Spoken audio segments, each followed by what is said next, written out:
वेङ्कटेशो वासुदेवः प्रद्युम्नोमितविक्रमः सङ्कर्षणो निरुद्धश्च शेषाद्रिपतिरेव च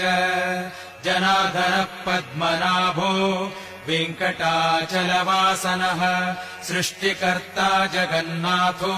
माधवो भक्तवत्सलः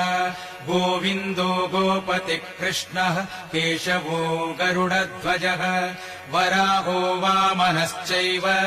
नारायण अधोक्षजः श्रीधरः पुण्डरीकाक्षः सर्वदेवसुतो हरिः श्रीनृसिंहो महासिंहः सूत्राकारः पुरातनः रमानाथो महीभर्ता